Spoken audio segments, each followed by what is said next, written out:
जो राम भक्त है वह राष्ट्र भक्त भी है। जो जितना बड़ा राष्ट्र भक्त है उतना बड़ा राम भक्त है। प्रधानमंत्री मोदी जी प्रखर राष्ट्र भक्त हैं और इसलिए वे प्रखर राम भक्त भी हैं। 500 वर्षों का इंतजार समाप्त करके अयोध्या धाम में रामलला फिर से विराजमान हो गए। अयोध्या की कायाकल्प हो गई। ऐसा मोदी जी के नेतृत्व में, उनके मार्गदर्शन में ही संभव हो पाया। स्वाभाविक रूप से आज जो नई अयोध्या है, ये नई अयोध्या एक नई गाथा को हम सबके सामने भी प्रस्तुत करती है। और कल प्रधानमंत्री मोदी जी की अयोध्या में उपस्थिति पूरी दुनिया और पूरे देश के राम भक्तों को अभिभूत कर रही थी और इसलिए पूरी अयोध्या वहां उमड़ी थी। लाखों की संख्या में श्रद्धालुजन थे, राम भक्त थे।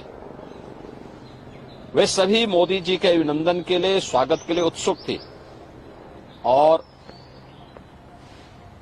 1 लाख से ऊपर देश के भी अलग अलग कोनों से आए हुए श्रद्धालुजन, वे भी मोदी जी का घंटों इंतजार करते किए और फिर मोदी जी का उन्होंने स्वागत किया। तो यह तो मैंने पहले भी कहा कि यह संबंध राष्ट्रभक्त और राम भक्त का है। जो जितना प्रखर राष्ट्रभक्त होगा उतना ही प्रखर राम भक्त होगा और जो जितना राम विरोधी होगा उतना वह राष्ट्र विरोधी होगा। कांग्रेस का यह आचरण जो उसके द्वारा लगातार राम भक्तों का अपमान करके मर्यादा पुरुषोत्तम प्रभु श्री राम के बारे में इससे पहले भी कांग्रेस ने जिस प्रकार की टिप्पणियां की थी, उन सभी टिप्पणियों को ध्यान में रख करके अगर हम देखें तो उसका यह आचरण दिखाता है कि यह वास्तव में न केवल राम भक्तों का अपमान कर रहे हैं बल्कि हमारे सनातन राष्ट्र का भी अपमान कर रहे हैं। और कांग्रेस ने कभी कोई ऐसा अवसर नहीं छोड़ा, कांग्रेस हो या समाजवादी पार्टी, जब उन्होंने देश के अंदर या दुनिया के अंदर भारत को अपमानित न कराया हो, भारत की सनातन परंपरा, आत्मा भारत के सनातन धर्म को गाली न दी हो। एनडी गठबंधन का ये कैरेक्टर है कि वह भारत की आत्मा सनातन धर्म को गाली देते हैं। वह हर प्रकार के कार्य करने का प्रयास करते हैं जो भारत के बहुसंख्यक समाज जिसमें अपमानित महसूस करे। और यह कांग्रेस का जो आचरण है इंडी गठबंधन से जुड़े हुए घटकों का, चाहे वह कांग्रेस हो, नेशनल कॉन्फ्रेंस हो, समाजवादी पार्टी हो, डीएमके हो, इन सब का जो ये आचरण है, ये आचरण न केवल निंदनीय है बल्कि देश का हर व्यक्ति, हर राम भक्त और हर राष्ट्र भक्त कांग्रेस के इस आचरण के कारण ही कांग्रेस को रसातल की तरफ धकेल रहा है। सर, हम कह सकते हैं अक्सर इस तरीके के दृश्य सामने आते हैं कि विपक्षी दल हो, खासकर कांग्रेस हो, समाजवादी पार्टी, इनके नेता, बड़े बड़े नेता मंदिरों में जा रहे हैं, लेकिन अगर इनकी एक प्रवक्ता राम हिंदू होने के नाते राम मंदिर चली जाए तो उसके साथ बुरा व्यवहार किया जाए।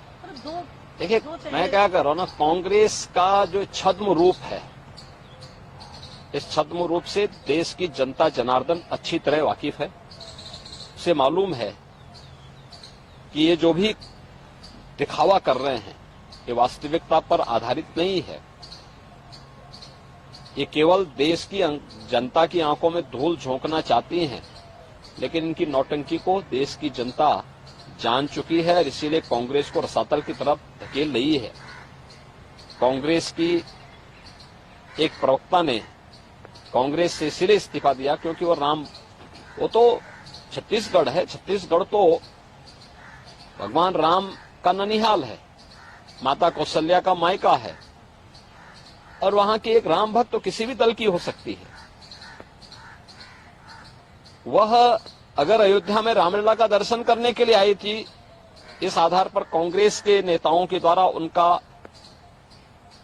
अपमान किया गया और इससे तंग आकर के उन्होंने कांग्रेस से इस्तीफा दिया। ये चीजें दिखती हैं कि कांग्रेस के डीएनए में रामद्रोह है, एसपी के डीएनए में रामद्रोह है, इंडी गठबंधन से जुड़े हुए लोगों के डीएनए में रामद्रोह है।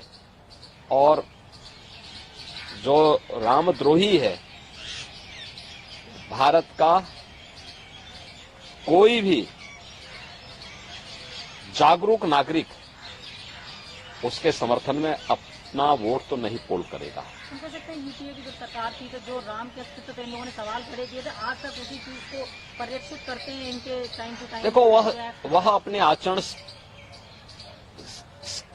से मजबूर हैं और हम तो राम भक्तों से और भारत के समस्त नागरिकों से यही अपील करेंगे कि जाके प्रिय न राम वैदेही तजिए ताहि कोटि बैरी सम यद्यपि परम स्नेही। कितना भी आपका वह स्नेही क्यों न हो, अगर वह राम विरोधी आचरण कर रहा है तो मान के चलिए वो राष्ट्र विरोधी आचरण भी कर रहा है, और इसलिए उसको कितना भी प्रिय क्यों न हो, उसको कोटि बैरी की तरह उसको त्याग दीजिए। यही देश के हित में भी है और राम भक्तों के हित में। हम कह सकते हैं कल तीसरे चरण का मतदान हो रहा है, जनता इस राम कांग्रेस की एक्टिविटीज जो है देश की जनता अवेयर है और देश की जनता उसके अनुसार अपना निर्णय भी ले रही है।